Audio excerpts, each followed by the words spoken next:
Now, we're almost done, except for I do have a ground here. And that ground can very easily go to over here where we took these little 10mm bolts out. It can go to that to be grounded. And there's one other wire that I haven't hooked up and I want to study on a little bit. And what it's going to be is an inline fuse.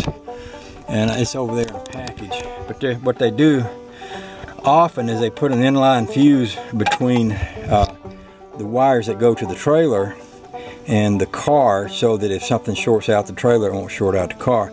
Now, I'm probably not going to hook that up today because we're going kayaking in a little while. And I can see by my camera here that in about, let's see, what does that say, 214? It's only 214? 226. Okay, so I kind of got plenty of time. So, according to the instructions, it says locate a suitable ground, point near the connector, clean the dirt from the area. It says drill a hole, but I'm not going to drill a hole, and secure the white wire using the eyelet. So what I'm going to do is I'm going to secure the white wire right into one of these spots here. So, but that's really the biggest part of hooking this up. The other thing is going to be the there's that fuse thingy, and I'm not even going to talk about that. I'm just going to go ahead and ground this first. See if I can get this to give me an angle. Well, it's not that complicated. This white wire is going to go right there, and then that bolt's going to go right through it. So I'm going to go ahead and put all that back together, and then we're going to look at that part where it said that you have to put a fuse in. Here, let's see this. Locate the black 12 gauge wire, power wire from the T connection box, attach the black 12 gauge wire. Locate the vehicle's 12-volt battery inside the cargo area on the passenger side underneath the floor and covering the rear corner. So that's going to be a whole nother thing. And that black wire right here, this is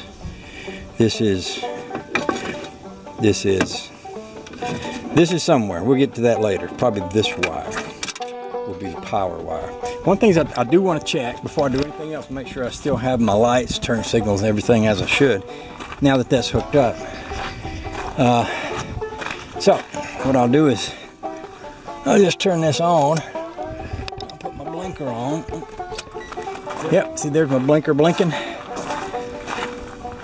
I'll do the same thing on the other side.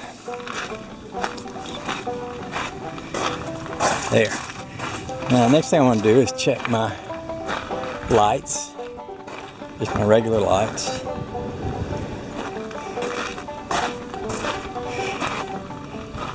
See, did I turn on my regular lights there?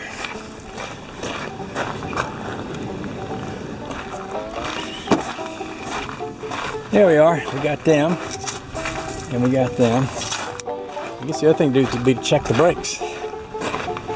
What these wiring type of things do is they used to be on a car, you had two wires coming back here. You had a brake, hot wire for the brake, hot wire for the tail light. And you'd run that same hot wire back to your tail lights. Nowadays they incorporate a lot of different wiring stuff in these lights, and they're a lot more complicated than they used to be. So they have these little units like this that have power to them, and they do all kinds of stuff that I'm not even going to get into. But that's why you get into that running an extra wire and an extra thingamadoodle and all that. So I guess what I can do is I was going to get Honey Baby to look at the brake light for me, but what I can do is just, I can set y'all up here